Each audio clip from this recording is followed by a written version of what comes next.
como eu gostava da área de tecnologia, eu pensei assim, putz, eu vou trabalhar com isso. E vi que programação tava em ascensão, né? Eu disse, putz, tava em alta. Eu disse, putz, agora eu vou aprender a programar. E aí eu tomei como desafio, eu disse, putz, vamos lá, assim, tô parado mesmo, vamos embora. E aí foi que eu sempre no grupo do Telegram, o pessoal colocando vaga, e eu metendo as caras. E foi que aí o João Lugão, ele tava começando uma empresa, e aí ele perguntou quem topava fazer um freela. E aí eu conversei com ele, a gente se entendeu. Ele me perguntou coisas que eu não sabia, por exemplo, se eu mexia com o Django REST Framework. Eu disse, não, mas tá no meu backlog para aprender, e seria massa aprender trabalhando com isso, né? Aí ele gostou do meu papo, a gente começou a trabalhar. E a gente tá trabalhando há 1 ano e meio. Eu faço meus horários. A galera com que eu trabalho é muito boa, assim. Tô gostando de trabalhar home office. Um ano já atrás, trabalhando como home office, eu gosto bastante. Dentro do curso a gente tem uma micro comunidade, assim, sabe? E é um ambiente que eu acho um ambiente ótimo, assim, para tirar dúvida, para chorar pitanga também, um espaço que eu acho bastante amigável e seguro, assim, um espaço terapêutico, assim, sabe? Onde você pode tanto tirar uma dúvida técnica como chorar uma pitanga, sabe? Para mim o curso me entrega o que o mercado está pedindo, assim, com certeza vai estar falando a mesma língua do que está sendo pedido. É um curso que está sempre atualizado com o que é pedido. Eu sempre digo que vale a pena, vale super a pena. Se é isso que você quer fazer, aí é pra você e mete a cara e vai lá. Fala DevPro! Seja bem-vindo à terceira aula da jornada rumo à primeira vaga. Durante todas as aulas dessa semana, você terá acesso a um plano claro, com um passo a passo completo para você finalmente conquistar a sua primeira vaga como programador e iniciar a sua carreira à prova de crise. Na aula de hoje, eu vou te ensinar uma tática infalível para você conseguir hackear os processos seletivos e conquistar a sua primeira vaga em muito menos tempo. Mas antes disso, se você não assistiu às aulas anteriores da jornada, eu sugiro que você pause esse vídeo e vá lá assistir. Nas últimas aulas, eu te mostrei a oportunidade que você tem nas mãos. O dia a dia do nosso mundo moderno foi tomado completamente pela tecnologia. E onde tem tecnologia, tem código por trás. Essa nova era traz, junto consigo, um oceano de oportunidades profissionais. Só que, para você aproveitar essas oportunidades, você precisa saber programar. O crescimento da tecnologia trouxe também a democratização da informação e do conhecimento. Hoje em dia é plenamente possível aprender qualquer linguagem de programação, qualquer ferramenta, qualquer tecnologia de forma totalmente gratuita. Só que, por outro lado, surgiu um novo problema. Se antes o conhecimento era escasso e restrito, hoje ele é abundante, excessivo e confuso. Esse é o grande problema que te impede de conquistar a sua primeira vaga. A falta de foco causada pelo excesso de informações e conhecimento que temos na internet. E é essa falta de foco que te deixa confuso, frustrado, inseguro, desanimado. É essa falta de foco que te faz sentir-se péssimo. Mas com o passo a passo que eu estou te apresentando durante a jornada, você vai finalmente conseguir atravessar esse abismo gigante que separa você da sua primeira vaga. Sexto passo: desenvolva os seus soft skills. Para você hackear os processos seletivos e conquistar a sua primeira vaga em muito menos tempo, não basta apenas ter conhecimento técnico. Área, linguagens, frameworks, projetos reais, prática. Essas habilidades são chamadas de habilidades hard skills. Se hard skills são habilidades técnicas, soft skills são as habilidades não técnicas. Ou seja, são as habilidades relacionadas ao comportamento humano. Habilidades como resiliência, empatia, colaboração e a comunicação são todas competências baseadas na inteligência emocional e que distinguem profissionais incríveis da média. Quem disse essa frase foi Daniel Goleman, um grande especialista no assunto, escritor de um livro campeão de vendas chamado Inteligência Emocional. A grande maioria dos programadores iniciantes acham que, para conquistar a sua vaga, basta seguir estudando cada vez mais para aprimorar o seu conhecimento técnico. e isso é uma grande ilusão. Na vida real, isso é bem diferente.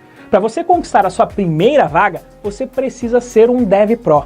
E sim, um Dev Pro deve sempre seguir aumentando e melhorando seus conhecimentos, mas só isso não basta.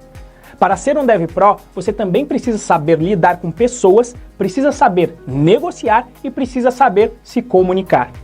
Os recrutadores das empresas sabem que o conhecimento técnico de um iniciante ainda é muito limitado.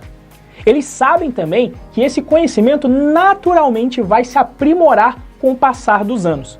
Por esse motivo, eles não dão tanta importância para o conhecimento técnico. Uma empresa é feita de pessoas. Os clientes de uma empresa são pessoas. Os usuários de um software são pessoas. Por isso, os recrutadores estão muito mais interessados na sua habilidade de lidar com pessoas ao invés da sua habilidade técnica. E agora você deve estar se perguntando, mas Renzo, como é que eu desenvolvo essas habilidades? 7º passo, testar o mercado. A melhor forma de você desenvolver e aprimorar tanto as suas habilidades técnicas quanto os seus soft skills é praticando. Quer ser um programador melhor? Pratique mais programação. Quer desenvolver sua capacidade de comunicação? Se comunique mais, fale com mais pessoas. Uma ótima oportunidade de praticar e melhorar todas essas habilidades é testar o mercado. Mas o que significa testar o mercado? Pensa comigo. Quando você está programando, de tempos em tempos, você para e executa o código para saber se ele está funcionando corretamente, certo? Ou seja, você de tempos em tempos testa o seu código. Com o mercado de trabalho funciona exatamente da mesma forma. Para conquistar a sua primeira vaga, você precisa de tempos em tempos testar se as suas habilidades, tanto técnicas quanto comportamentais, estão funcionando corretamente. Você precisa saber se o que você está estudando e praticando é o que o mercado espera.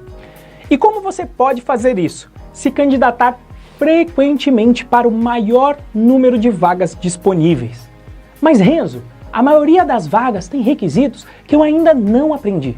Como é que eu vou me candidatar para essas vagas? As empresas já têm pessoas encarregadas de avaliar os candidatos e saber identificar se um candidato tem o perfil que eles procuram. Por isso, o seu papel é somente de se candidatar para uma vaga. Deixa que a pessoa da RH avalie se você é o candidato certo ou não para aquela vaga. Por isso, aqui vai uma dica de ouro. Não faça o trabalho do RH.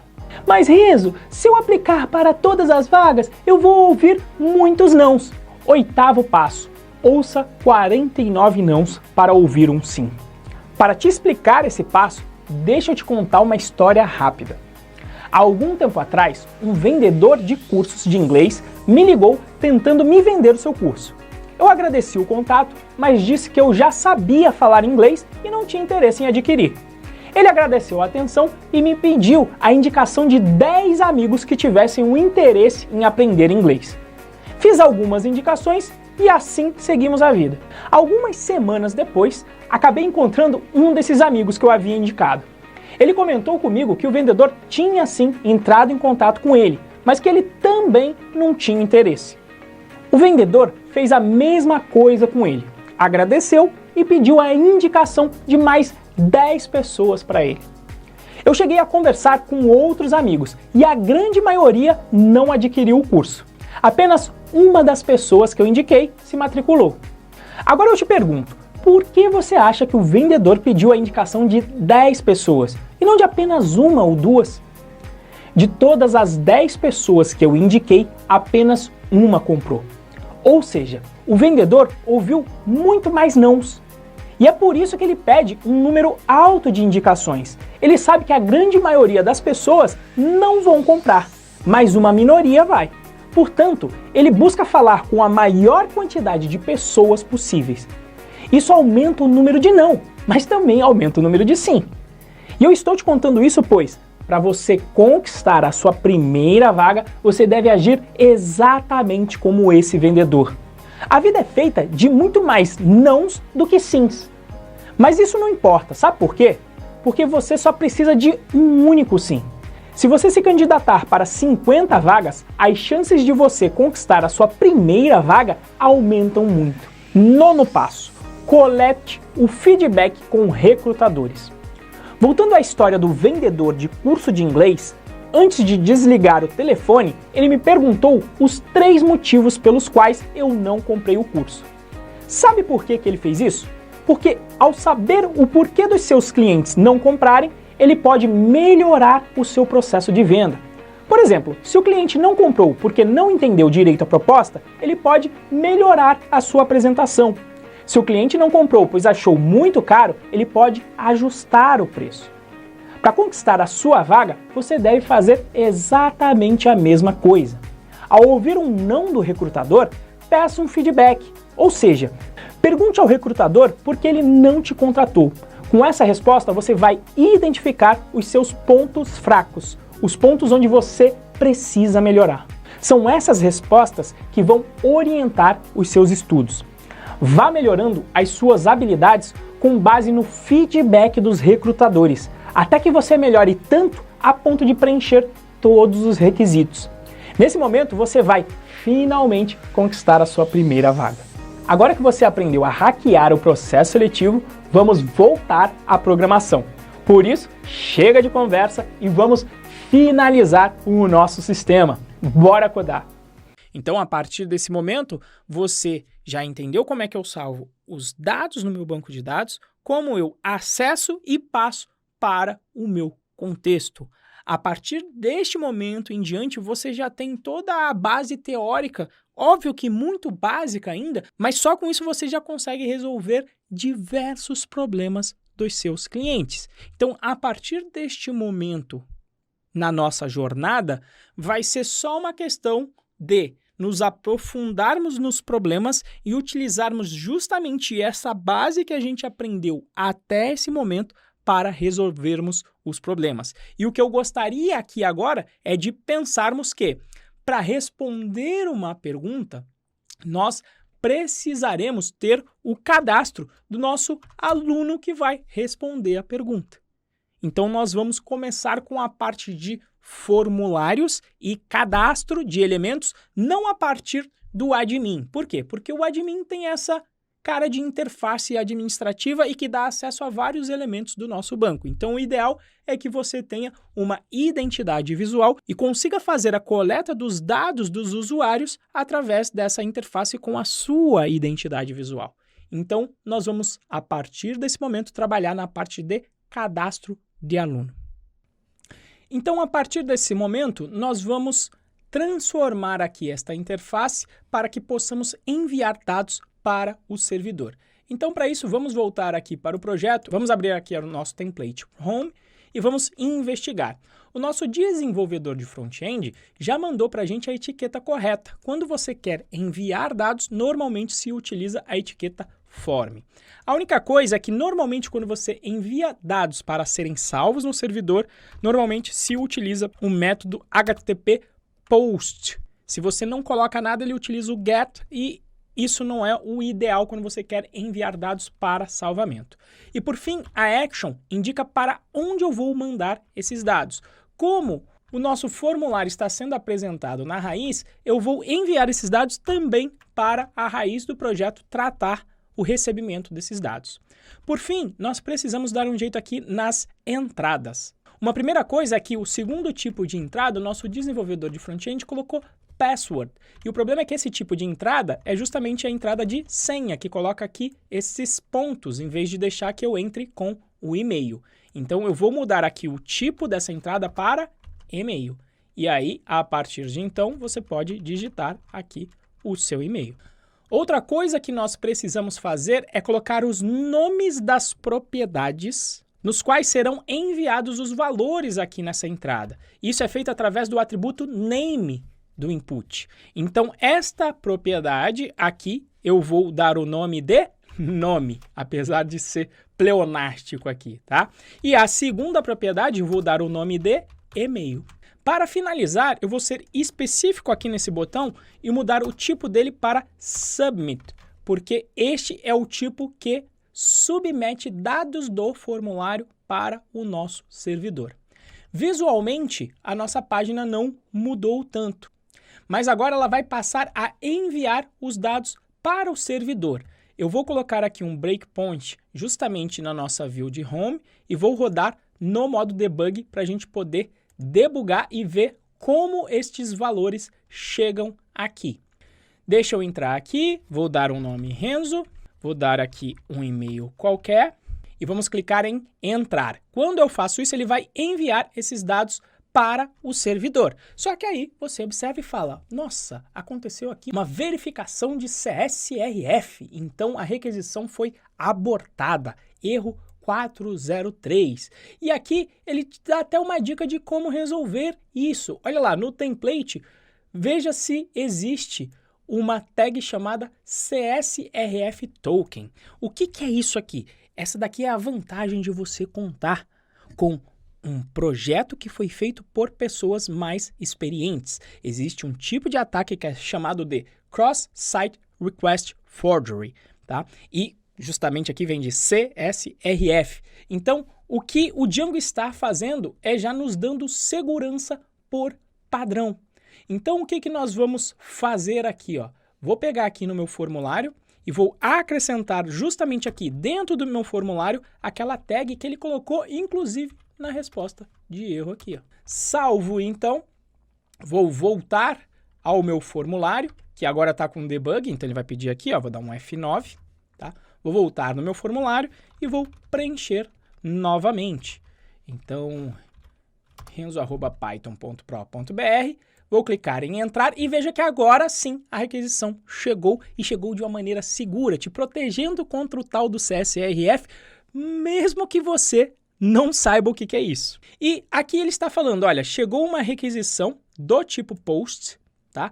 E o importante é, dentro deste atributo da requisição aqui, olha, deixa eu te mostrar, post, estão justamente os valores, olha lá, do meu nome e do meu e-mail, tá? Então é assim que os dados chegam de uma tela do meu sistema até o servidor. O único problema aqui agora é que nós não estamos fazendo nada com esses dados e nós precisamos fazer alguma coisa. O que é esse alguma coisa que nós queremos fazer? Nós vamos querer salvar esses dados onde? Justamente você acertou, no nosso banco de dados. E para salvar dados no nosso banco de dados, o que nós utilizamos? Um modelo. E aí a coisa passa a ficar repetitiva. Como é que a gente vai fazer isso, Renzo? Vamos lá criar a nossa classe, dar um nome para o nosso modelo, por exemplo aqui de aluno. Quais são os campos que eu vou querer neste modelo? Bom, lá do nosso formulário, eu vi que tinha um campo que eu chamei de nome. Então, esse aluno vai precisar ter um nome. Deixa eu maximizar aqui a tela, para a gente dar foco só para isso. Então, eu vou pegar lá do meu models e eu vou utilizar aqui o campo charField, que é um campo em que eu tenho que dizer qual é o tamanho máximo, diferente do textField. Então, o nome do meu usuário, eu vou limitar através da propriedade maxLength, que vai ter no máximo 64 letras o nome do meu aluno.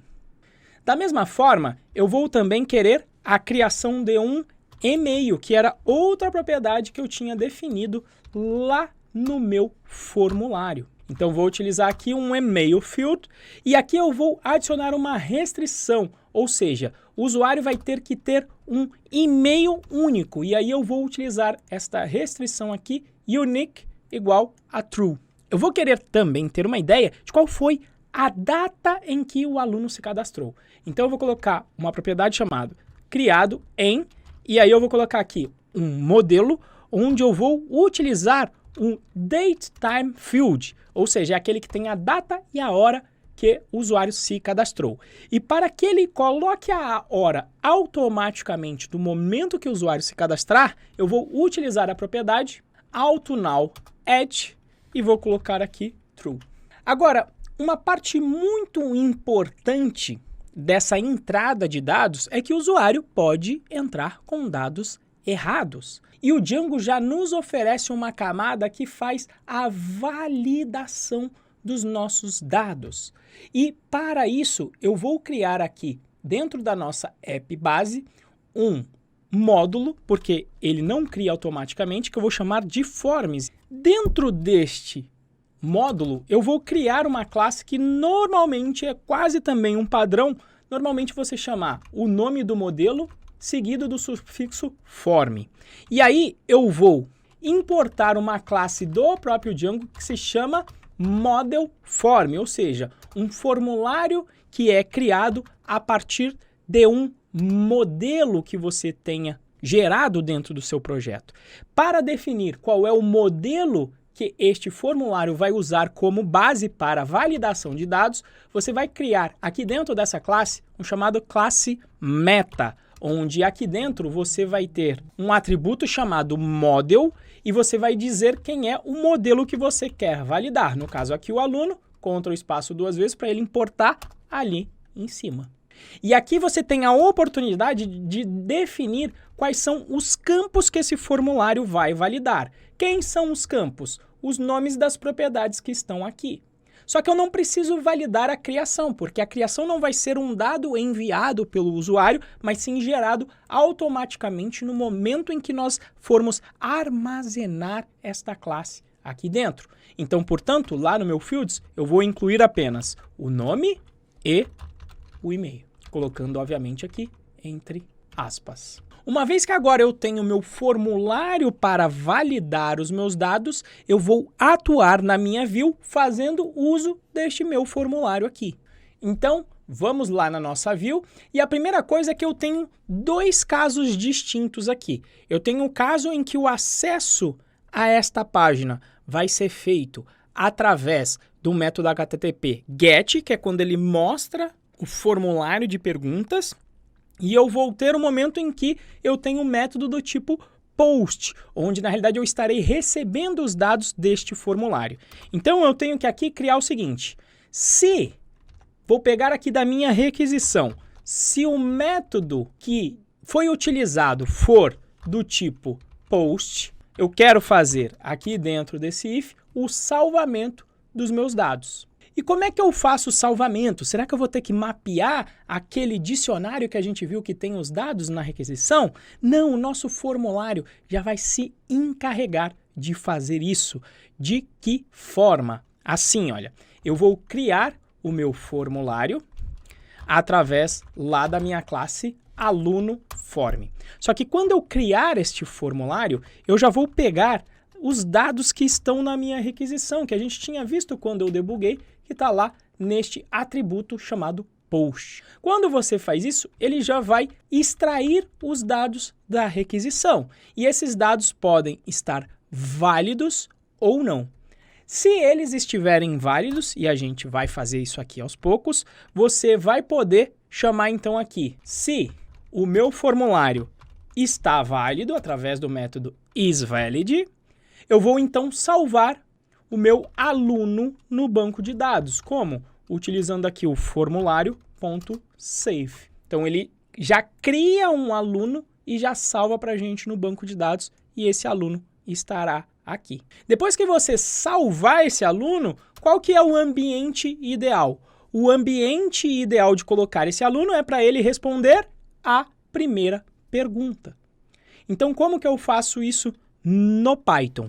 Eu vou colocar aqui um return, e aí existe um método chamado de redirect, de redirecionamento do Django, aqui de redirect shortcuts, onde eu vou passar justamente qual é o caminho para onde eu quero mandar esse usuário. E para onde que eu quero mandar? No /perguntas /1, para que ele possa responder a primeira questão.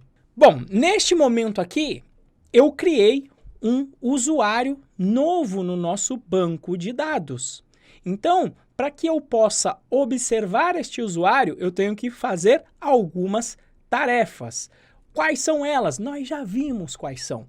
Se eu quero ver no meu painel administrativo, compensa eu praticamente copiar aqui o admin da pergunta, mas fazer as adequações para o meu aluno. Então, eu vou mudar aqui em cima para aluno, importando do meu modelo. Vou criar aqui um aluno admin, herdando de model admin, e os campos que eu vou querer vai ser o ID, o seu nome, o seu e-mail e o seu campo criado underline em. Uma vez que eu tenha feito isso, eu preciso carregar os dados com o formato da tabela do aluno.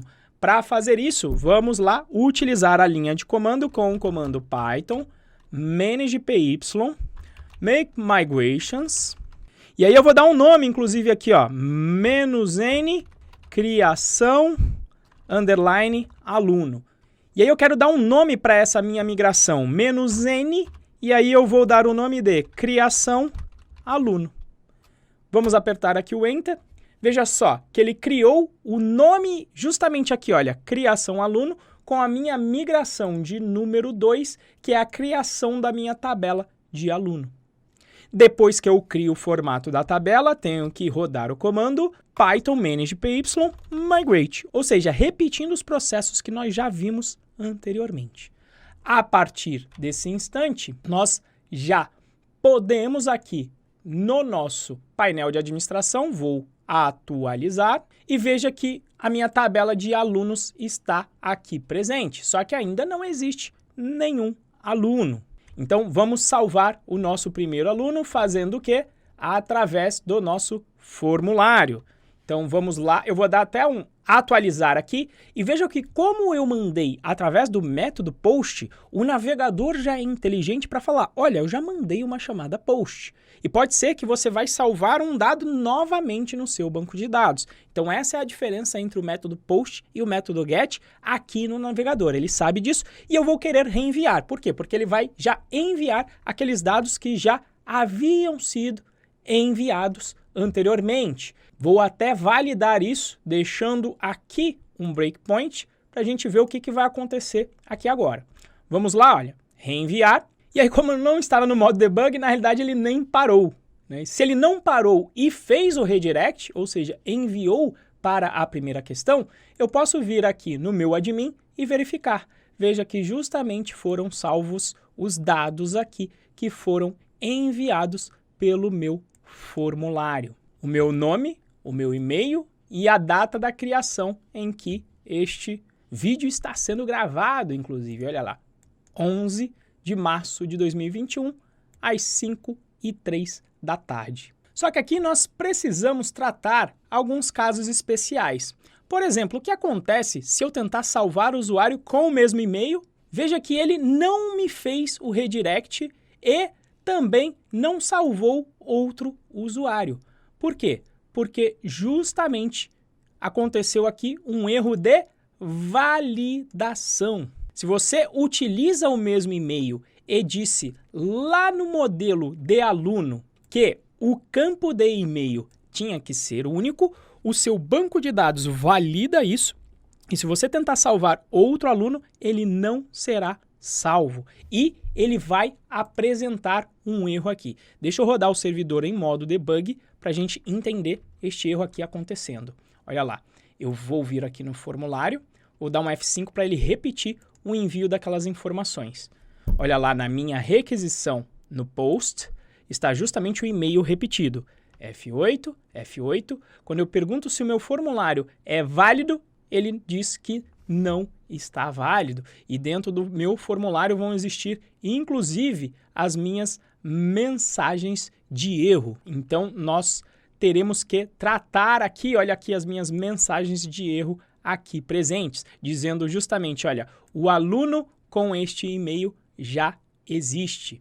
Só que esse é o tipo de site que eu fico, para não dizer outra coisa, muito chateado quando eu acesso. Que é aquele site que às vezes tem um formulário enorme e aí, ele me manda, eu não sei o que aconteceu aqui, eu não sei quais são as mensagens de erro e o pior de tudo, ele apagou os dados que eu tinha digitado, eu teria que redigitar isso tudo de novo. Então nós temos que pensar em todas essas questões ao resolver o problema aqui com o formulário.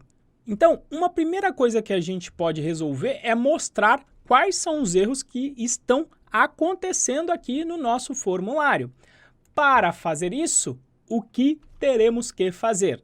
No caso do meu formulário não estar válido, ou seja, else, eu vou querer renderizar o mesmo template que eu renderizo aqui. Só que com a diferença que eu vou querer criar um contexto. onde eu vou passar o meu próprio formulário como parâmetro. Então, formulário igual ao meu objeto formulário aqui. E eu vou passar aqui como contexto para o meu template. Por quê?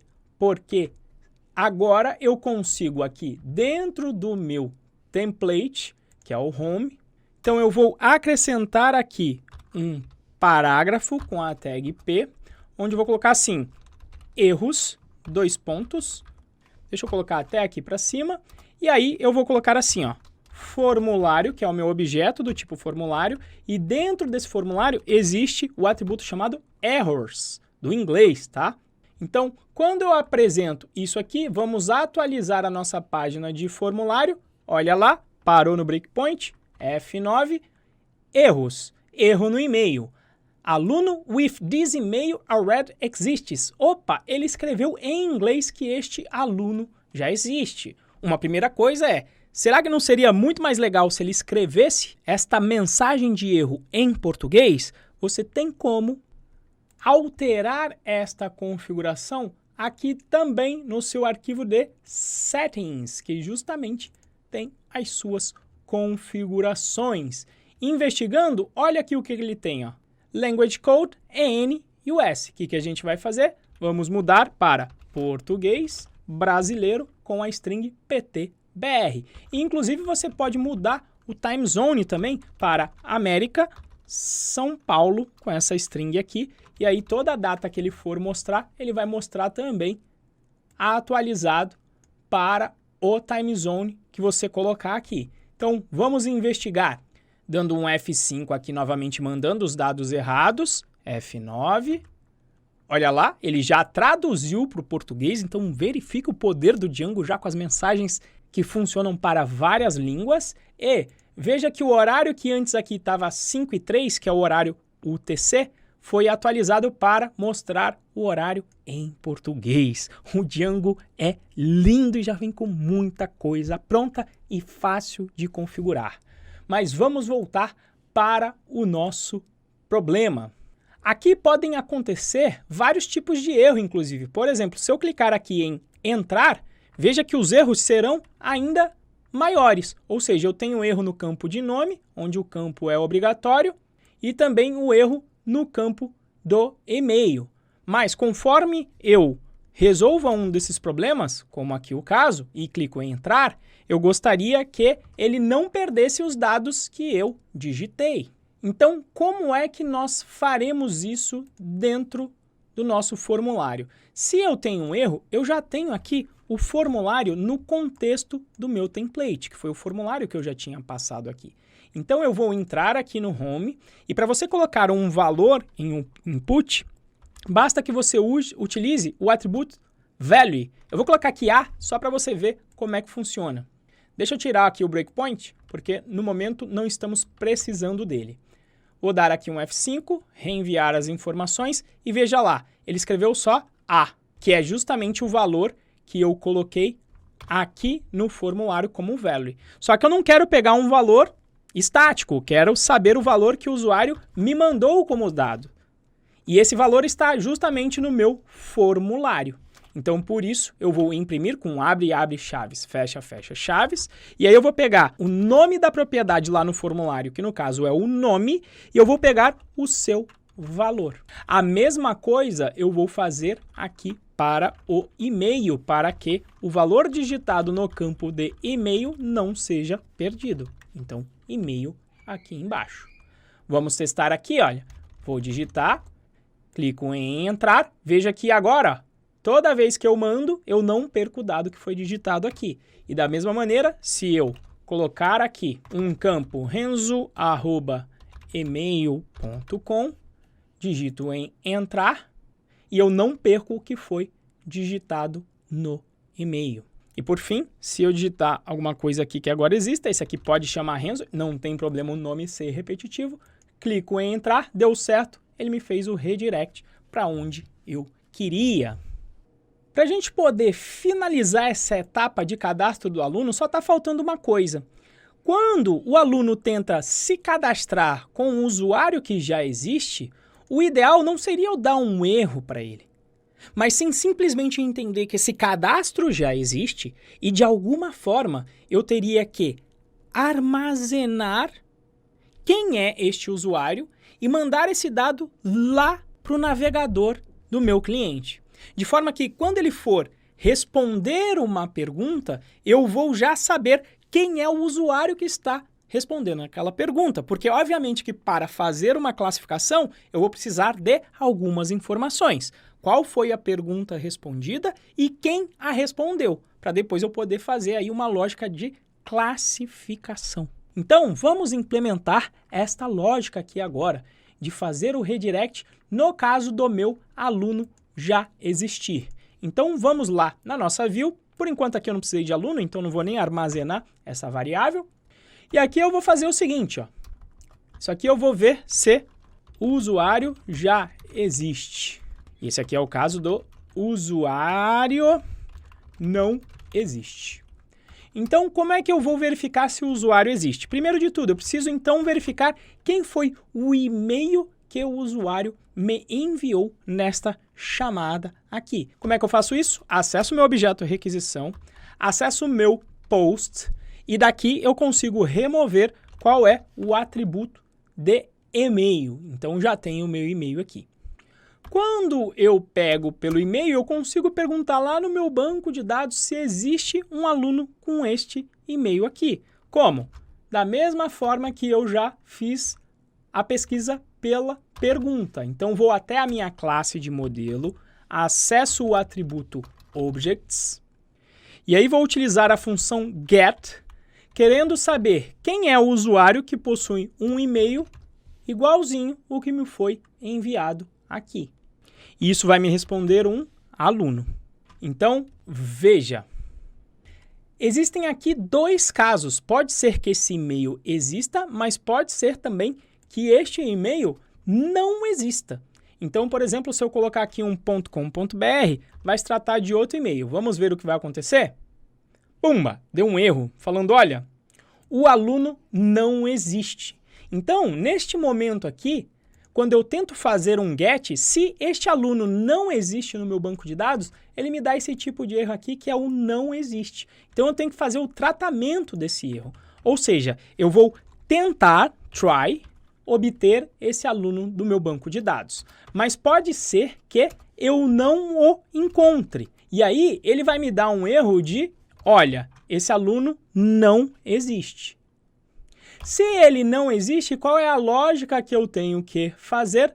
Justamente a lógica de salvamento de usuário que está aqui embaixo, que é no caso do usuário não existir.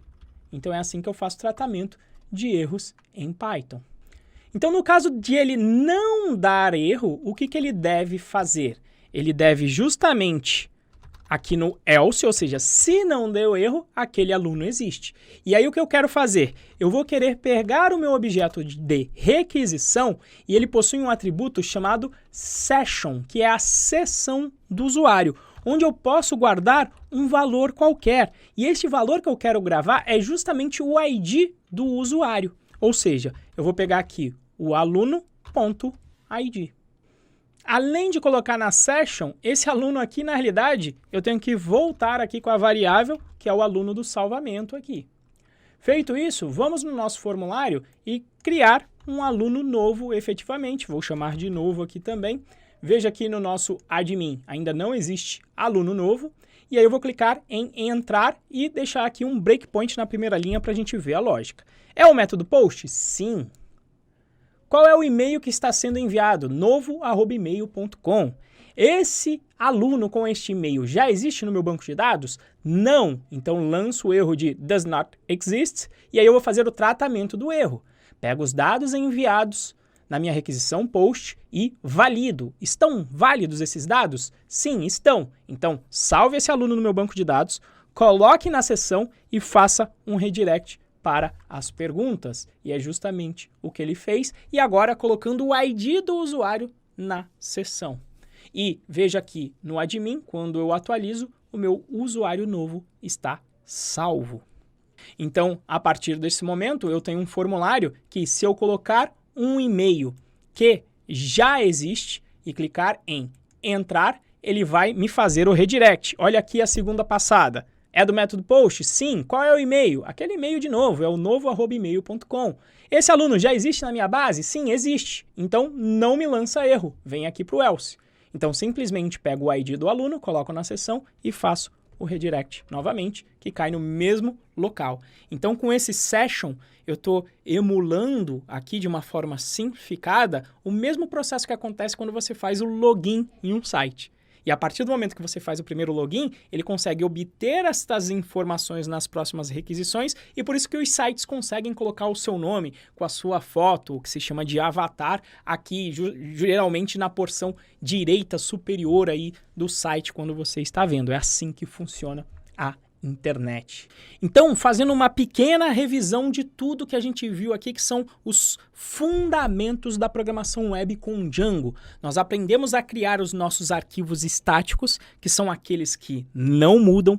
Nós aprendemos que é possível criar templates, que são arquivos que vão ser alterados. Para alterar esses arquivos, nós aprendemos a criar contextos dentro do Python que são passados no momento de renderização do template.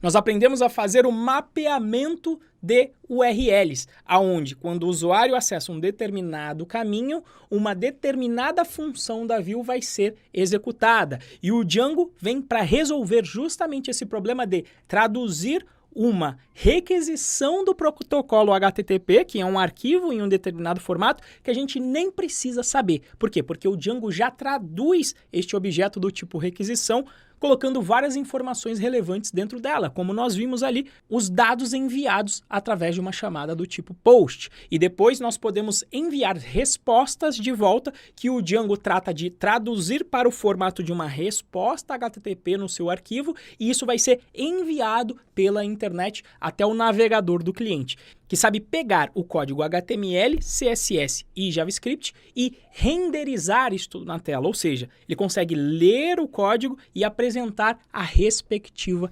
interface. E com isso daqui, você já resolve o que eu chamo de 80-20 do princípio de Pareto, ou seja, 80% das aplicações de internet podem ser resolvidas com esses 20% de fundamentos que nós vimos durante essa aula.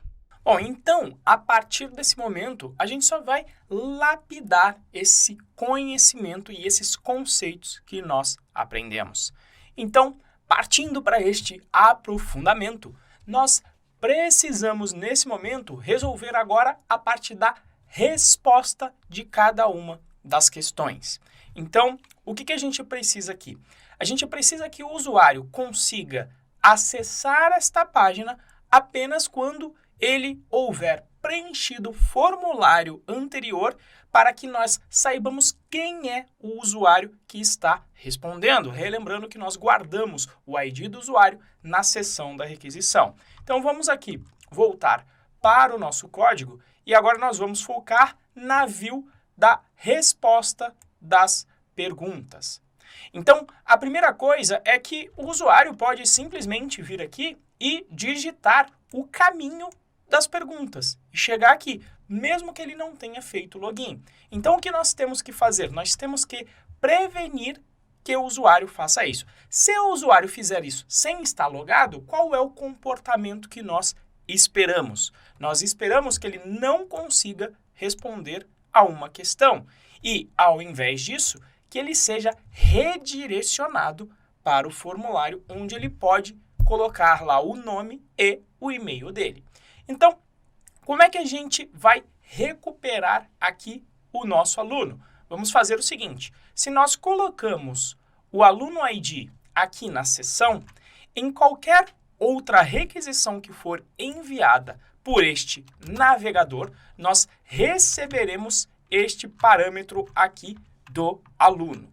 Só que existem dois casos. Esse dado pode existir, mas ele pode não existir. Então, vamos fazer o seguinte. Vamos rodar aqui o servidor em modo debug e colocar aqui um breakpoint para investigarmos a execução quando eu atualizo a página.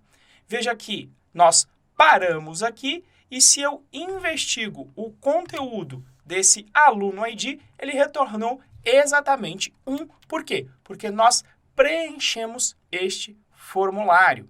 Agora, eu vou fazer a mesma coisa agora.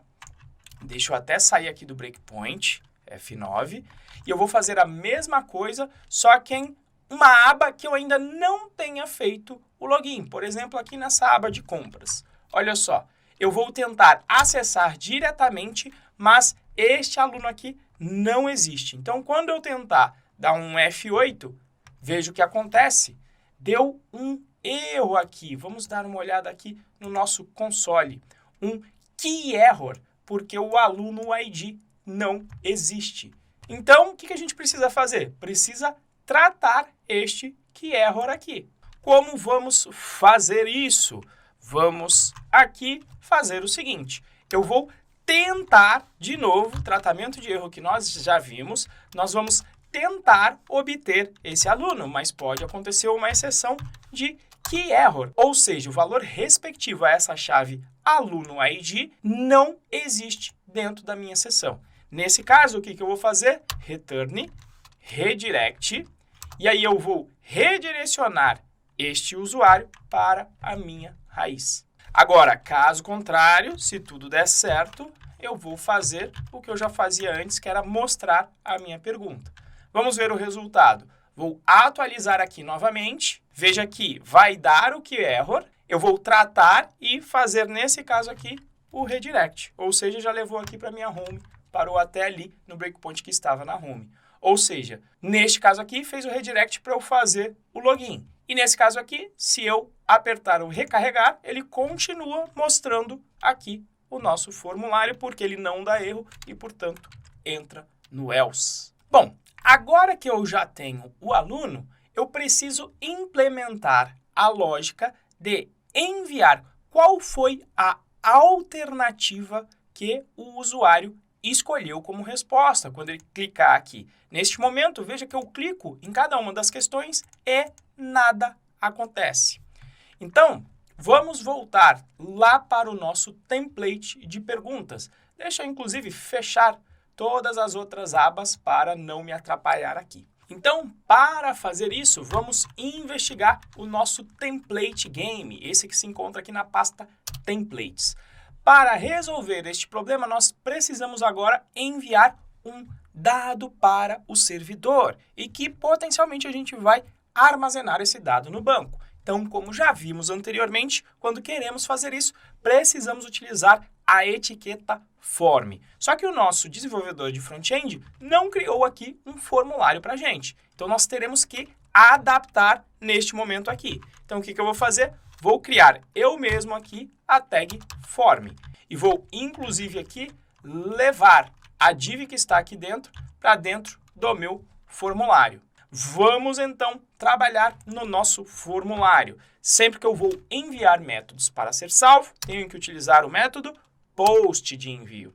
E depois eu tenho que mandar um action, onde eu vou tratar os dados que serão recebidos. Aqui, no caso, eu vou colocar um action para onde? Lá para o meu /perguntas, que é o site que está aqui. E eu vou enviar, inclusive, o índice da minha questão, para eu saber qual é a pergunta que está sendo respondida, que eu vou receber lá na minha view, no meu parâmetro de índice. Feito isso, já vamos lembrar de colocar aquela segurança para evitar o ataque via CSRF, utilizando a template tag CSRF_token.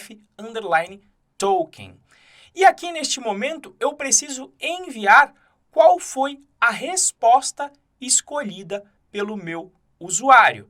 E, basicamente, como eu estou dentro de um for, se for a primeira, eu quero utilizar o valor de alternativa 0 escolhida. Se for a segunda, alternativa 1 e assim por diante.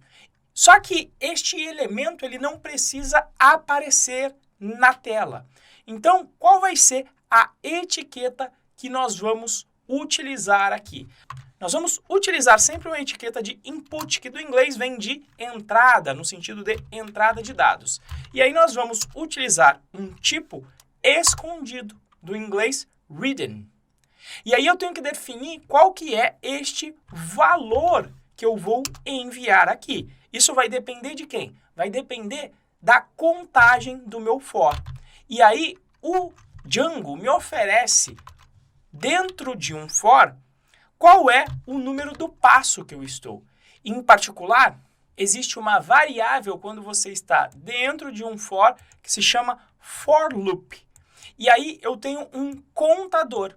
Esse counter 0 é um contador que vai iniciar a contagem de 0 e na primeira iteração do for vai apresentar aqui o valor de 0. Na segunda o valor de 1, depois o valor de 2 e assim sucessivamente. Vamos investigar isso lá no nosso código. Eu vou atualizar a minha página e vou pedir para inspecionar o código fonte. Por quê? Porque justamente o atributo input do tipo reading, ele é escondido. Então, olha lá, valor 0 para o primeiro elemento, valor 1 para o segundo, 2 para o terceiro, 3 para o quarto. Para que este formulário funcione, só está faltando um pequeno, grande detalhe. Esses elementos que estão aqui, eles não podem ser um parágrafo, mas eles precisam ser botões que eu vou postar esta alternativa aqui. Então, o que eu vou fazer? Vou pegar aqui a minha tag P e vou trocar para button. E a mesma coisa eu vou fazer com a tag P de baixo. Inclusive, vou utilizar aqui a função do PyCharm de múltiplos cursores. Vou segurar a tecla Alt e clicar aqui. E aí eu tenho dois cursores porque eu vou fazer a mesma coisa nos dois. Ou seja, vou colocar aqui um type do tipo submit. Ou seja, clicando tanto no valor de A quanto na alternativa no seu enunciado, eu vou submeter esta resposta aqui. Vamos ver como vai ficar a nossa página aqui. Vou atualizar e veja que mudou um pouquinho a formatação que o nosso desenvolvedor de front-end tinha feito. Por quê? Porque nós mudamos a etiqueta. A formatação era diferente, não estava aqui com esse fundo cinza e as alternativas estavam alinhadas à esquerda.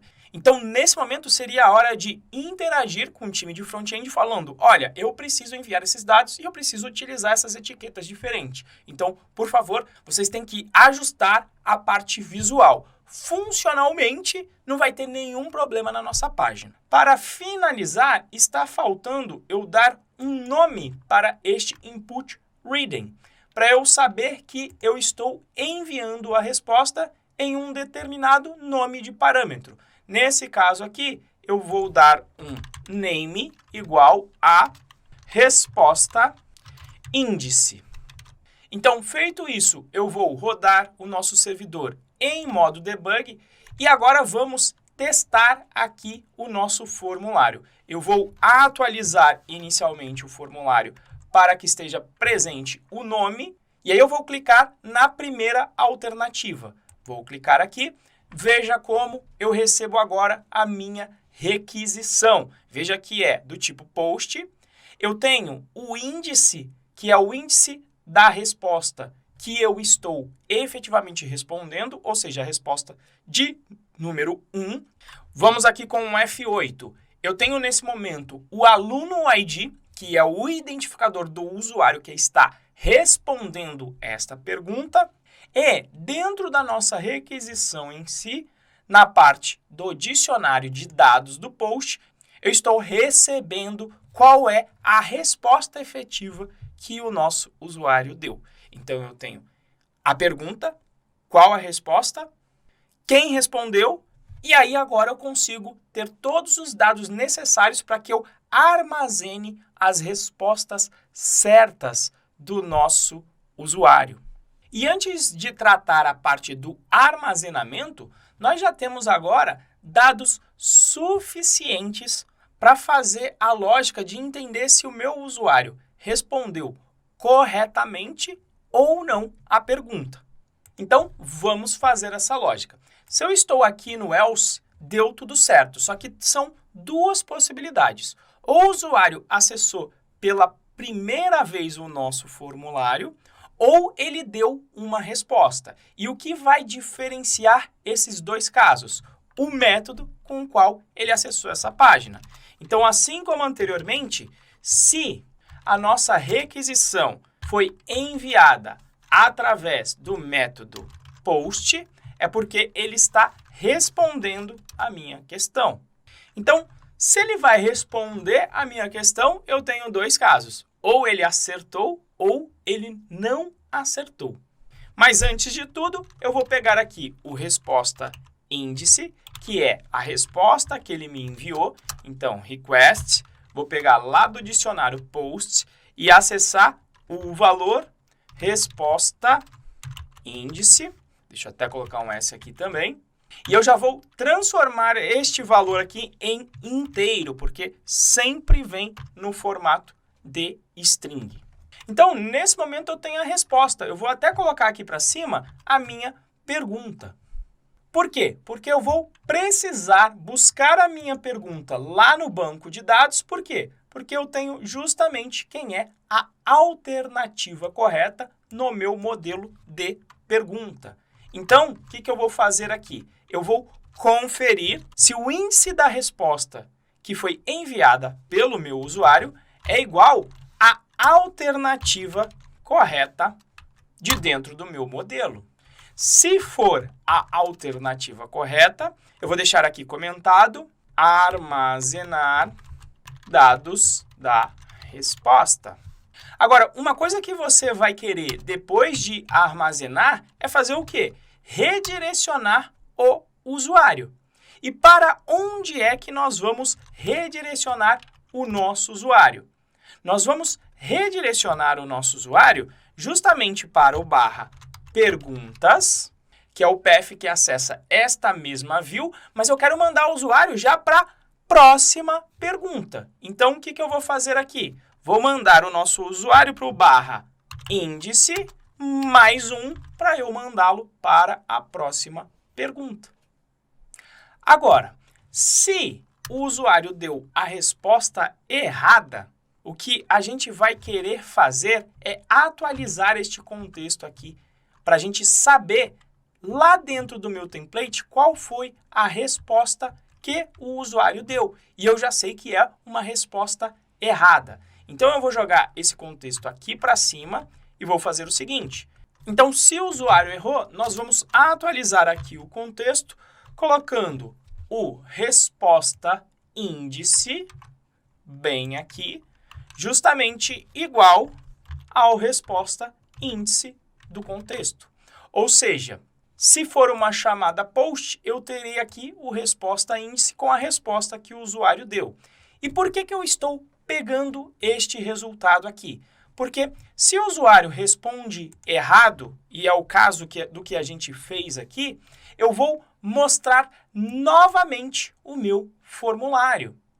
Então, eu vou escolher aqui a resposta errada de novo. Vou colocar o A aqui, veja, F8, veio aqui com a pergunta, criou o contexto, viu que é uma chamada do tipo post, pegou o resposta índice, que é um valor inteiro de número 1, cadê? Aqui, na verdade, de número 0, porque começa em 0. Ele vai investigar se é igual à alternativa correta, não é. Como não é, vai atualizar aqui o dicionário de contexto, ó, vai aparecer aqui o resposta índice, aqui com o número 0, e eu vou renderizar no meu template, ou seja, eu vou mostrar de novo o meu formulário. Eu vou tirar aqui o breakpoint, vou dar um F9, vou rodar o nosso servidor fora do modo debug para a gente ver o comportamento aqui. Ó. Quando eu clico em A, eu volto para o mesmo formulário. Se eu vou na resposta errada, eu sempre volto para o mesmo formulário. O único problema é que não tem nenhuma indicação visual para o meu usuário que ele deu a resposta errada. Então, ele pode ficar confuso. Então, o legal é que a gente indique para ele que ele deu a resposta errada. Como vamos fazer isto? Então, lá no nosso template, que a gente tinha deixado, inclusive, lá salvo, na nossa pasta de estáticos, nós temos o template de HTML, onde o desenvolvedor de back-end já mandou aqui uma marcação que deixa aqui a alternativa em vermelho se o usuário respondeu de forma errada. Vamos inspecionar aqui este elemento e observar como que ele é diferente. O que ele é diferente? Ele é diferente nessa classe aqui, olha. Se você colocar incorrect na classe, ele fica vermelho. Dá, inclusive, para a gente testar aqui, olha. Eu vou inspecionar o elemento e uma funcionalidade muito bacana do navegador é que ele permite que nós alteremos classes em tempo de execução aqui. Ou seja, olha, aqui está a minha alternativa. Deixa eu ver o que acontece se eu clicar aqui 2 vezes e colocar a classe incorrect, que vem do inglês incorreto. Olha lá que maravilha, ele fica vermelho. Então, nós vamos utilizar esta lógica para acrescentar uma classe incorrect se o usuário respondeu a questão e se ele respondeu a questão de forma errada. Então, para resolver este problema, vamos acessar de novo aqui o nosso template e nós vamos querer, basicamente aqui na classe, colocar o incorrect, essa string aqui. Quando eu faço isso, vou atualizar aqui o nosso formulário e veja que todas ficaram vermelhas. Mas o que eu quero é colocar a classe incorrect somente na alternativa que foi escolhida pelo usuário. Então, o que eu vou fazer? Eu vou aproveitar que eu coloquei aqui o resposta índice no contexto de renderização do nosso template, e aí eu vou utilizar a template tag abre chaves if. E aí eu vou comparar se a resposta que foi dada pelo meu usuário, espaço, igual, ou seja, se ela é igual à iteração do meu loop, reutilizando de novo aquela variável que eu tinha utilizado aqui em cima. E aí eu vou fechar a template tag do if e vou finalizar aqui também colocando a template tag endif aqui no final para dizer que eu estou finalizando e que o conteúdo que deve ser renderizado condicionalmente é esse que está aqui entre a tag if e a tag endif. Vamos atualizar novamente aqui a nossa página. E agora eu tenho o resultado esperado. Então, se eu cliquei no A, ele me indica que essa resposta foi errada. Se eu clico no C, ele me dá aqui como resposta errada. E se eu clico em def, ele me fez o redirect para a próxima pergunta. E aí a lógica continua funcionando. Se eu escolho a resposta B, como é errada, fica em vermelho. E se eu escolho aqui o Django, que é a resposta certa, pumba, o que ele fez? Ele tentou me levar para uma pergunta 3, mas não existe pergunta 3, porque nós só armazenamos 2 perguntas no nosso banco de dados. Então, este é um problema que nós precisamos resolver. Eu estou levando aqui um index error se eu tento acessar uma pergunta que não existe. O que vamos fazer? Vamos tratar esse erro. Por quê? Porque se eu levo um index error, é porque eu já respondi a todas as perguntas. Se eu já respondi a todas as perguntas, o que eu preciso, na realidade, é ser enviado para a minha página de classificação. Então, vamos implementar esta lógica exatamente aqui.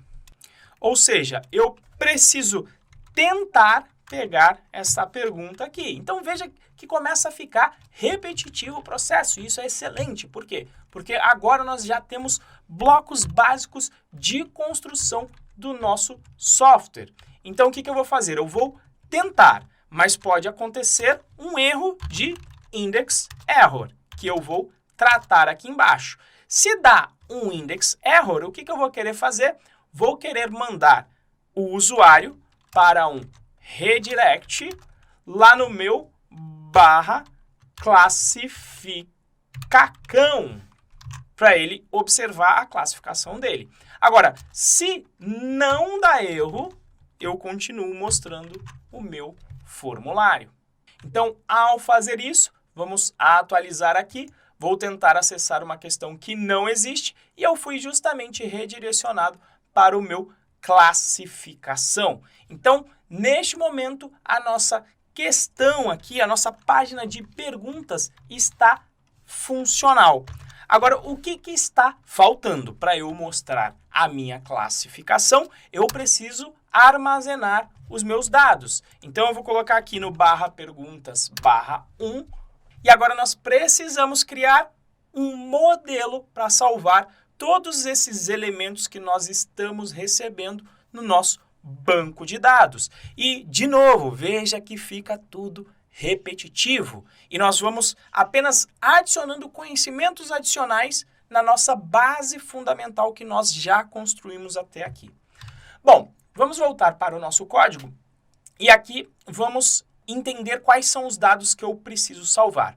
Uma resposta, ela tem a conexão com aluno que respondeu e uma resposta tem uma conexão também com a minha pergunta. Qual foi a pergunta que foi respondida?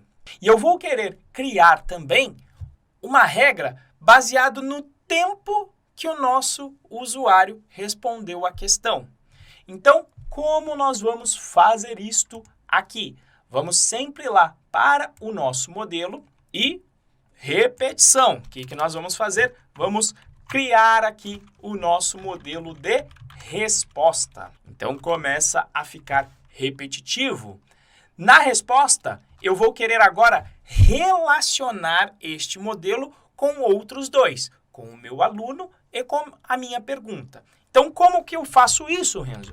Você vai declarar aqui um aluno igual a models.foreign_key. O que é este foreign key?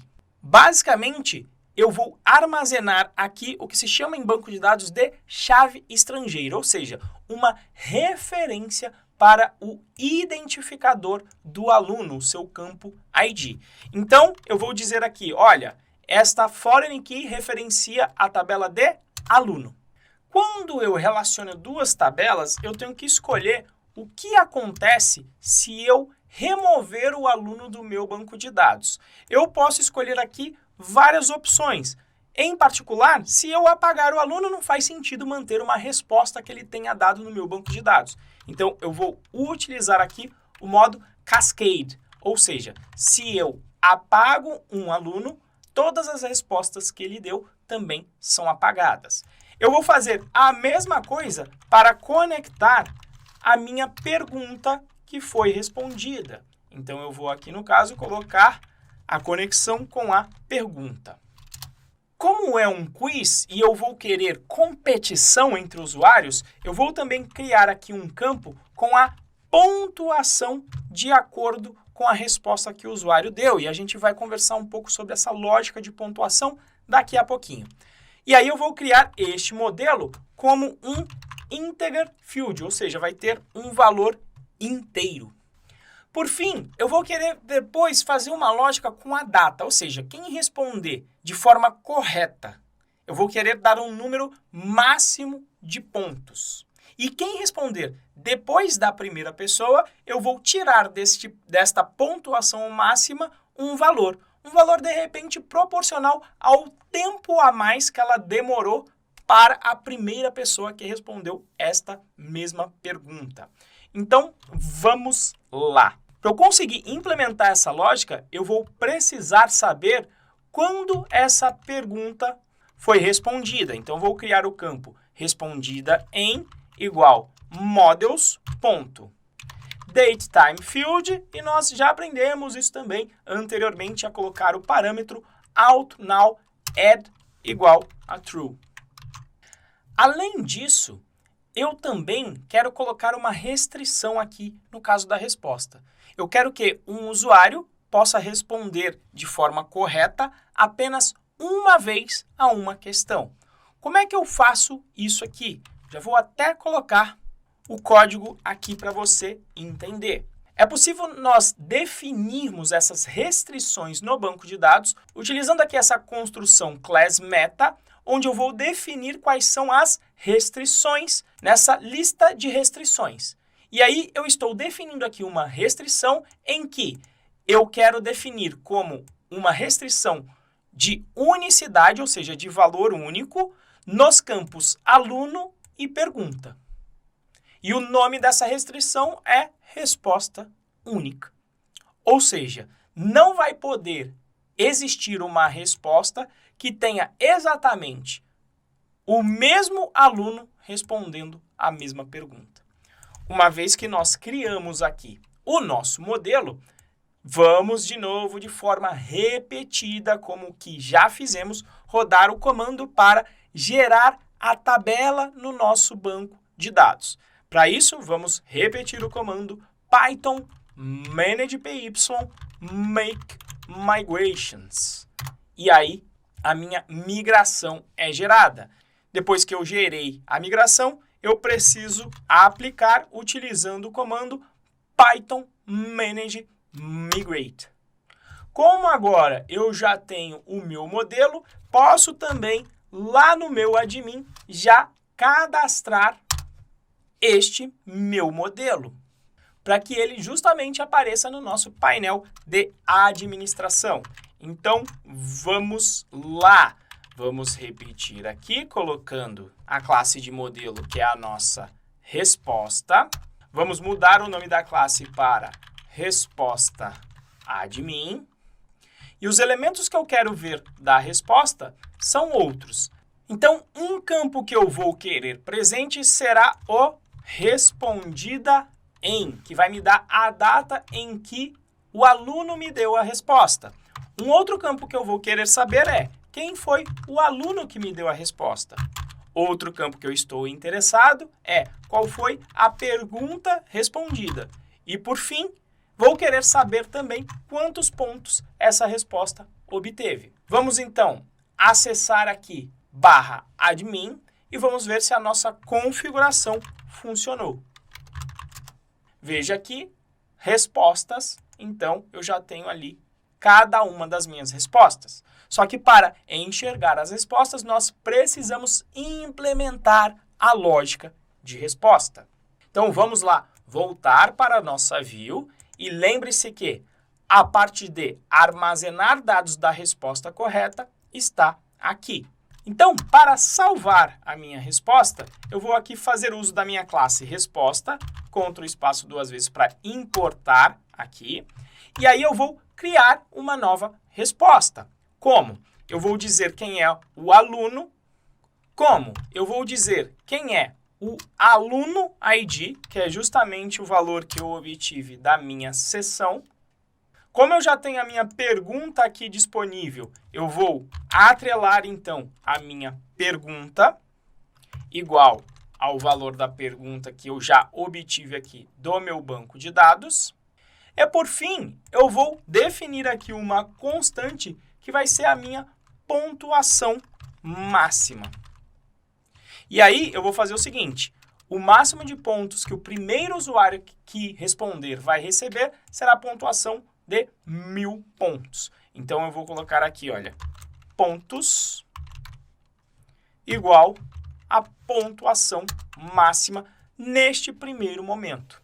Depois de construir este objeto, basta eu chamar o método save para armazenar estes dados dentro do meu banco de dados. Então, uma vez que esta lógica está pronta, vamos testar se vai funcionar.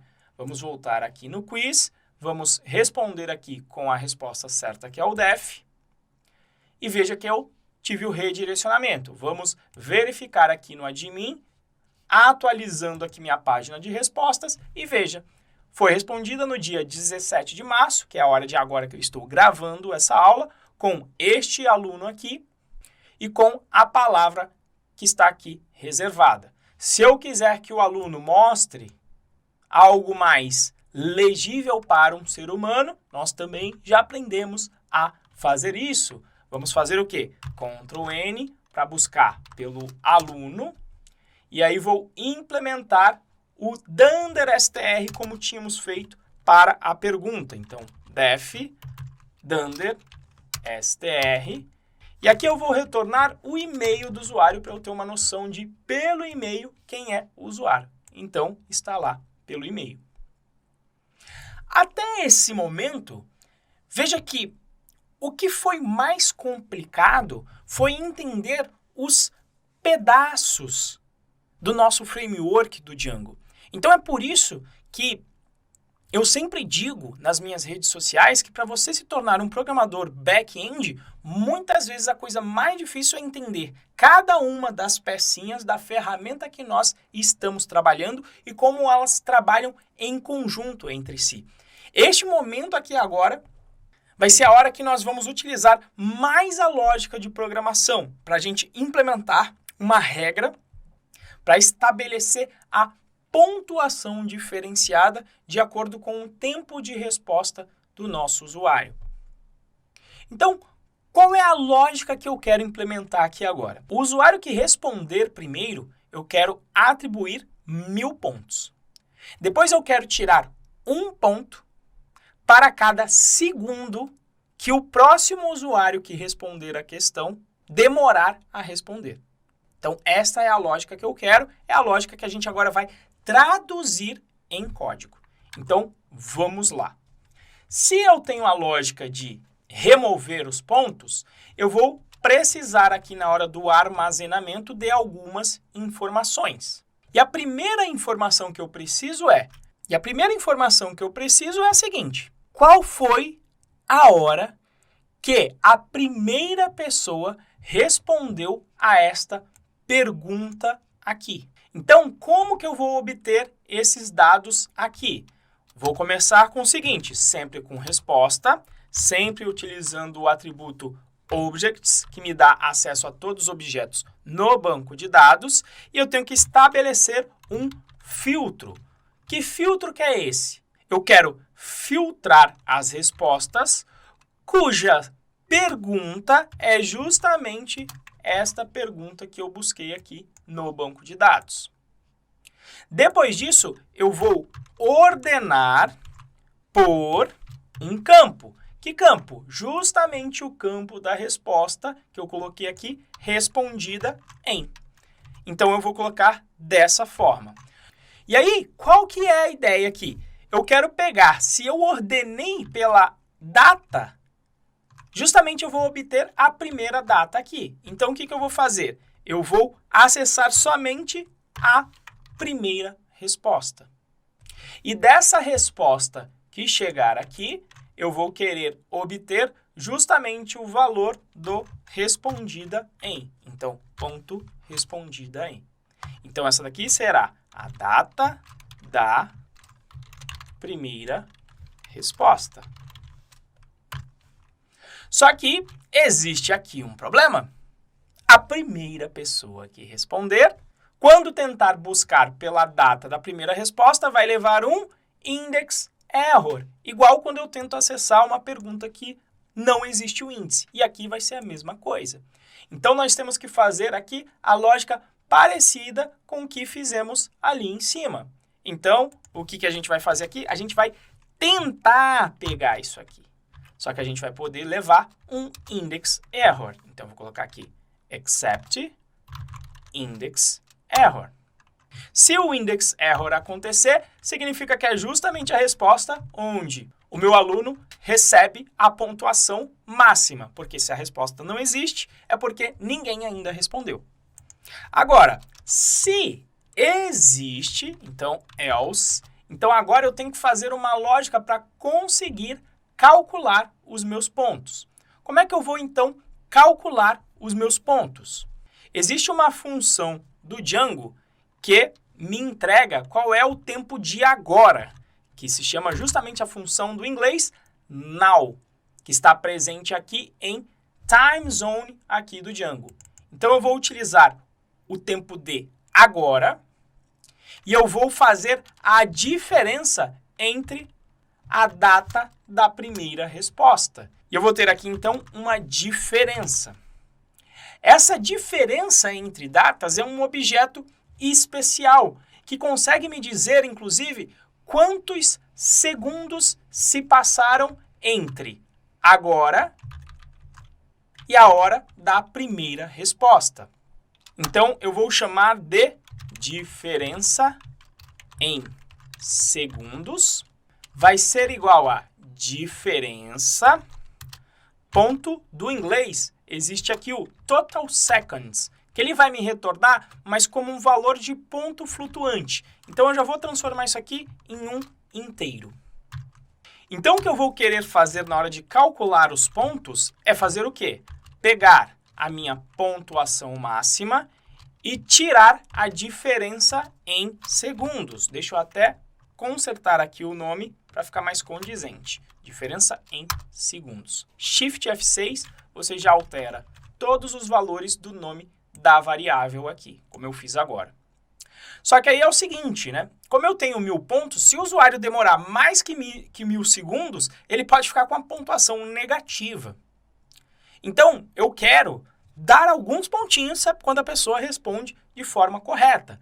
Então, eu vou dizer que pelo menos a pessoa vai ganhar 10 pontos. Então, eu vou utilizar aqui uma função do Python, que é a função max, que calcula o máximo entre vários valores. Então, eu vou querer dar de pontos para o usuário o valor máximo entre a pontuação máxima e a diferença e 10. Por quê? Porque se por acaso esta diferença ficar menor que 10, inclusive com pontuação negativa, ele vai retornar sempre o 10. E aí, nesse caso, eu vou fazer a mesma coisa que eu fiz ali em cima, salvando uma resposta, só que agora a minha pontuação foi essa que eu calculei. Então, se isso deu certo, vamos investigar. Nós temos agora aqui no nosso navegador este outro quiz aqui. Vamos acessar lá na minha raiz. Vou fazer um novo cadastro que vai ser no nome do Moacir. Então vai ser moda@gmail.com. Vou clicar em entrar. Veio para a primeira questão. Vou responder de forma correta. Vamos ver o que acontece. Foi para a segunda questão. Vamos ver como ficou no nosso admin. Então, veja a minha lógica. Justamente o tempo que eu respondi a primeira vez, com o valor de 1000 máximo, para a mesma pergunta, e até que eu tenha demorado para fazer a criação do Moacir, demorou aí esta diferença em segundos. Ou seja, 705 segundos que demorou para o Moacir responder depois do Renzo. Vamos ver se a lógica fica coerente agora, fazendo tudo de uma vez? Ó, os dois agora estão aqui na disputa acirrada, respondendo aqui a segunda questão. O Moacir dessa vez vai ser o primeiro. Vai responder aqui corretamente Django. Olha lá que maravilha. Vamos atualizar. Então foi respondida a segunda pergunta aqui e o Moacir ganhou os 1000 pontos. E agora vou eu, o Renzo, vou responder também corretamente Django. E aí vamos ver como ficou aqui. Veja, 981 pontos, ou seja, a diferença entre 1000 e 981, ou seja, demorei 19 segundos para responder depois do Moacir. Então fique comigo aqui agora, DevPro, porque estamos chegando ao final da nossa implementação. A nossa lógica de perguntas já está completa. Só falta agora nós consolidarmos o resultado na classificação, que é algo muito comum, você ter que consolidar resultados em algum tipo de informação importante. Nesse caso será a construção do nosso ranking, da nossa classificação. Falta pouco e é importante você ter o quê? Você ter persistência, resiliência para você conseguir se tornar um desenvolvedor profissional, tá? Então, apesar de às vezes parecer um pouco complexo, você só precisa melhorar um pouquinho a cada dia. Então, vamos ver se você ainda está comigo aqui nessa aula, hein? Bom, vamos lá! Então, finalmente terminamos aqui a obtenção de todos os nossos dados. Deixa eu reformatar aqui com Ctrl+Shift+L, para ele deixar o nosso código mais bonitinho. E aí, vamos finalmente aqui para a nossa parte de classificação. Deixa eu já apagar aqui o que eu não vou precisar e vamos observar o nosso template de classificação, tá certo? Então, a primeira coisa que nós vamos fazer é informar sim a posição, mas seria legal você saber quantos pontos você fez durante o quiz. Então, você fez, aqui eu vou colocar pontuação do aluno, que vai ser uma variável que estará presente no nosso contexto e está no segundo lugar. Então, a ideia é que eu passe aqui a pontuação do aluno. Vamos ver aqui o resultado. Ó. Você fez aqui. Faltou só eu colocar aqui que ele fez X pontos aqui. Tá? Então, vai ficar aqui você fez e vai ficar faltando só o número da pontuação que foi feita aqui pelo nosso usuário. Para calcular esta pontuação, eu preciso fazer uma consolidação da pontuação total do aluno que está logado. Por exemplo, se nós temos aqui o nosso querido Moacir, ele fez 1000 mais os 295 pontos dessa resposta. Então, a pergunta é, dado um usuário, como é que eu chego na sua pontuação? Somando todos os pontos de todas as respostas que ele deu aqui no nosso quiz. Bom, precisaremos então do nosso código para o aluno. E aqui poderemos, inclusive, reaproveitar esta porção de código aqui. Ou seja, para conseguir acessar a classificação, obrigatoriamente, nós teremos que ter o aluno logado, ou seja, o aluno ID precisa estar presente na sessão. Se não estiver, vamos jogar este usuário aqui lá para o nosso formulário inicial. Então, aqui tem o else. Vamos acessar a página e verificar que nós estamos funcionando do mesmo jeito. Por quê? Porque nesta página aqui estamos logados com o Moacir. O Moacir está aqui, ó, nessa aba rosa e o Renzo está aqui nesta outra aba, inclusive para a gente comparar o resultado da pontuação depois. Bom, mas no classificação, eu utilizei aqui a variável de contexto, pontuação do aluno. Então, a ideia é que nós agora vamos construir o nosso famoso contexto, que vai ser sempre um dicionário, veja, sempre repetitivo. Vamos colocar aqui uma pontuação de 10 e vamos passar aqui no contexto e vamos ver como fica a renderização. Então, olha lá, 10 pontos. Bom, agora eu tenho que pegar todas as respostas dadas pelo nosso usuário. Então, o que eu vou fazer aqui? Na realidade, essa pontuação do aluno que está aqui, eu vou transformar em uma variável, que vai ser a pontuação do aluno.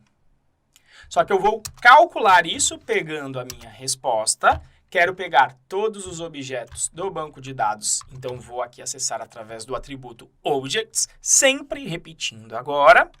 E aí eu vou querer fazer o quê? Filtrar aquelas respostas cujo aluno ID seja exatamente igual ao aluno ID que está logado aqui na minha sessão. Agora, o que será diferente é que eu não quero obter a minha lista de respostas, mas sim eu quero somar quais foram os pontos de cada uma das respostas. E o Django nos dá uma função de agregação, um aggregate, tá? E aí nós vamos utilizar aqui e definir aqui, ó, sum, aqui do Django aggregates, ou seja, eu quero fazer uma soma e eu vou indicar qual é o campo em que eu quero fazer esta soma, justamente os pontos da minha resposta. O resultado de uma agregação sempre é um dicionário. E aí, para obter o valor, nós faremos aqui o seguinte, pontos DCT, e aí eu acesso como um dicionário, onde eu coloco aqui, olha, o nome da propriedade que eu somei, e aí eu coloco underline 2 vezes, seguido do nome da agregação que eu fiz, que foi o sum, tudo com letra minúscula.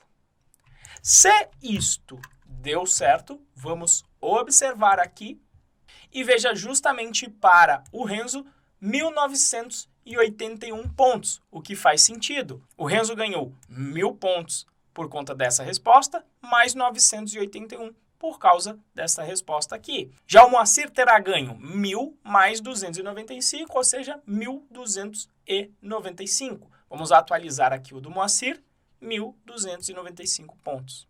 Bom, agora nós precisamos consertar a posição do aluno. Então, vamos fazer isto. Para conseguir achar a posição, eu já tenho quantos pontos o aluno logado fez. Para conseguir achar a sua posição, basta contar quantos alunos fizeram mais pontos do que o aluno atual e somar 1 a este valor. Ou seja, se eu encontrar 0 alunos que fizeram mais pontos que o aluno atual, significa que ele foi o 0 mais 1, o primeiro do ranking. Se eu encontrar um aluno que fez mais pontos que o aluno atual, significa que ele fez 1 mais 1, que ele está no segundo lugar do ranking. Como nós vamos fazer isto aqui agora? De novo, nós vamos fazer outra pesquisa no nosso banco de dados. Como começa a pesquisa? Fica sempre repetitivo. Vou lá sempre na minha classe, acesso o atributo Objects. Só que agora eu vou querer fazer o seguinte. Eu vou querer agrupar as respostas por alunos.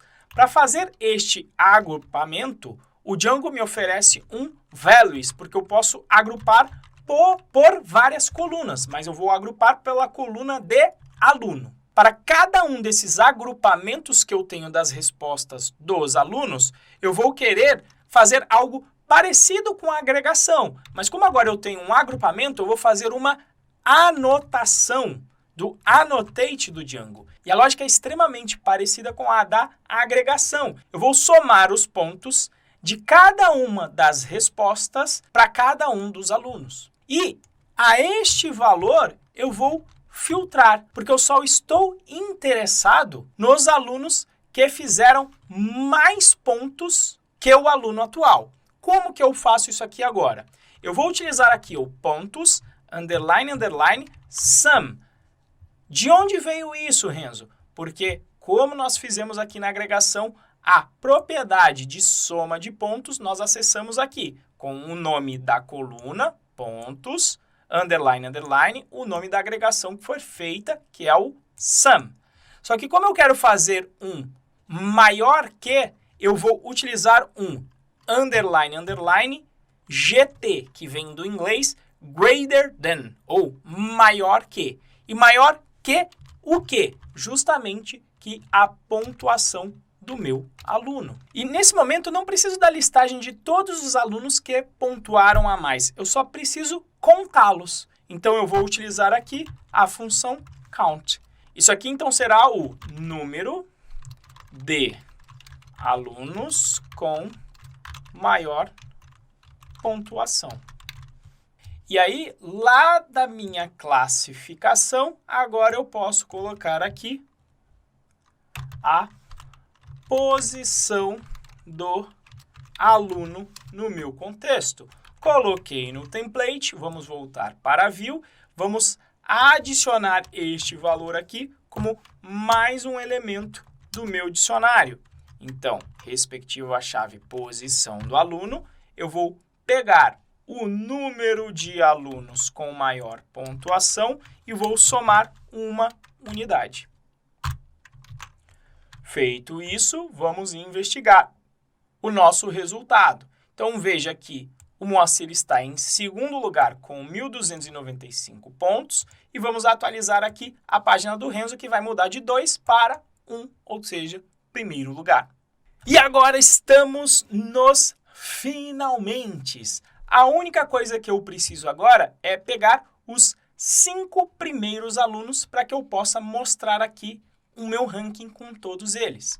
Então, vamos voltar para a nossa view, porque vai começar tudo muito parecido, inclusive com esta parte aqui que nós fizemos o annotate.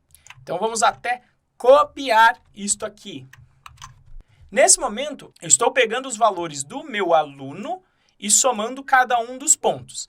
Para que eu consiga mostrar na tela, eu preciso saber qual é o nome do aluno. E para isso, eu vou colocar aqui a seguinte propriedade. Eu preciso pegar o nosso aluno também e retornar os valores da propriedade underline, underline, nome, que é o nome do aluno. Depois disso, eu preciso fazer uma ordenação, porque afinal eu só quero pegar os 5 primeiros. Então, o que eu vou fazer aqui? Eu vou pegar aqui o order by e ordenar por qual propriedade? De novo, existe aqui uma propriedade na hora da agregação, que é o pontos, underline, underline, o nome da agregação, que é o sum. Só que agora eu não quero ordenar do menor para o maior. Eu quero ao contrário. E ao contrário, então, eu vou colocar aqui um valor de negativo para começar de quem fez mais pontos para quem fez menos pontos. E eu só estou interessado nos 5 primeiros. Então, como eu faço isso? Através do slicing de lista. Do início, não preciso colocar nada, até o 5º aluno. E aí, então, eu vou aqui colocar o seguinte: primeiros alunos da classificação, igual aqui. E eu ainda vou gerar uma lista com esses alunos aqui para a gente conseguir observar quais são os resultados. E aí eu vou justamente pegar aqui, ó, primeiros alunos da classificação. Vamos fazer ao contrário aqui agora.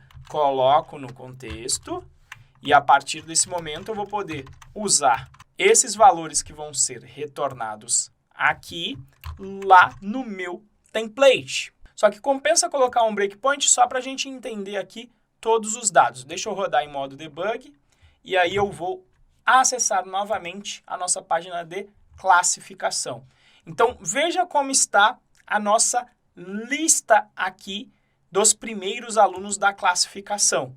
Então, ele retorna um dicionário que tem aqui o aluno com o seu identificador e tem uma propriedade chamada aluno nome, que tem o nome do aluno e quantos pontos ele fez aqui na propriedade pontos sum. Então, nós estamos interessados em cada um desses alunos no aluno underline underline nome e no pontos underline underline sum.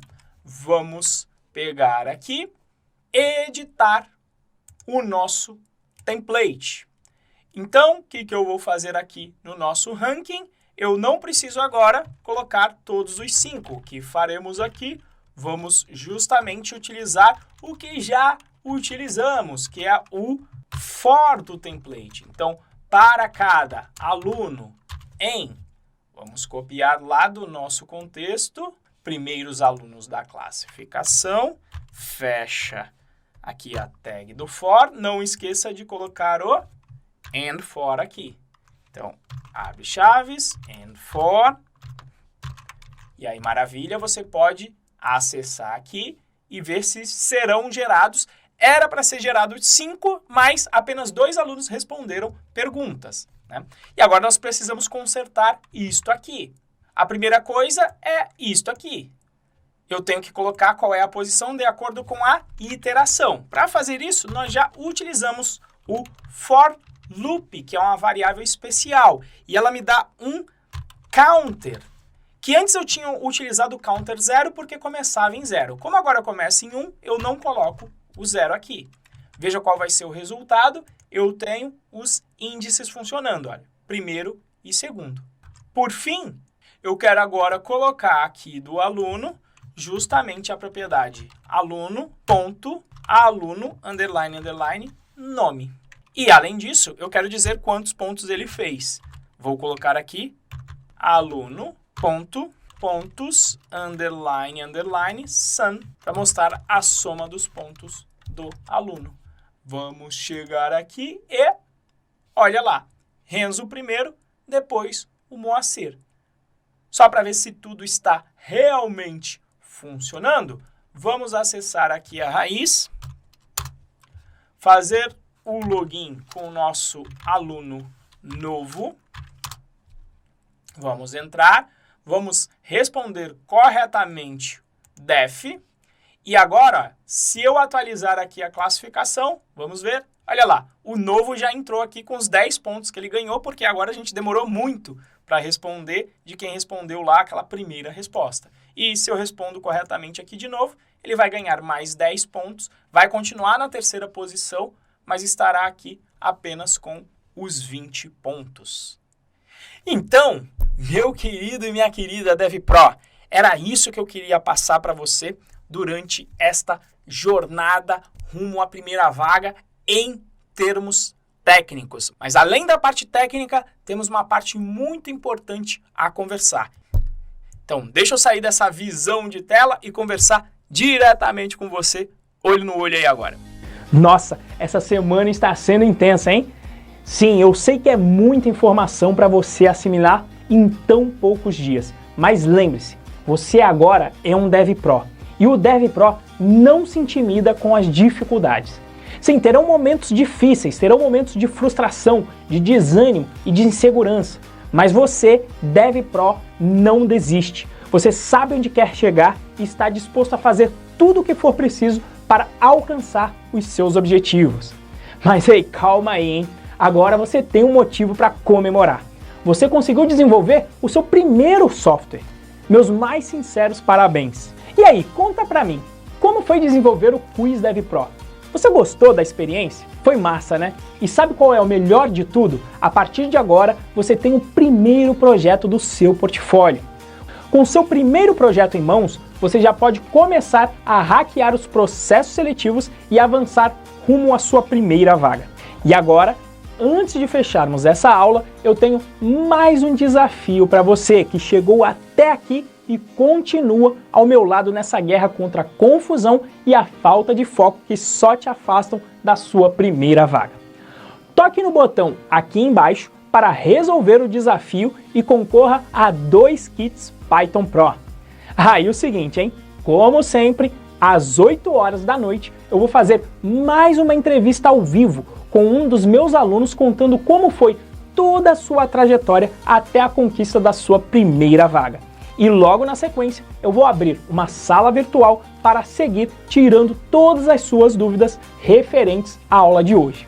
Além disso, amanhã, também às 8 horas da noite, ao vivo, eu vou fazer a aula mais importante de todas. Amanhã, você vai aprender o passo a passo completo para conseguir sua primeira vaga ainda mais rápido. Amanhã eu vou te explicar detalhadamente como funciona o Bootcamp DevPro, o nosso programa de acompanhamento personalizado para quem quer conquistar a sua primeira vaga em questão de meses, comigo e com meu time, acompanhando e prestando todo o suporte necessário. De novo, essa aula é a mais importante de todas. Portanto, eu preciso que você coloque um alarme para amanhã, 8 horas da noite, e também toque agora no botão que está aparecendo aqui embaixo e aperte em definir lembrete, para garantir que o YouTube te avise e você não perca essa live. Te vejo hoje à noite.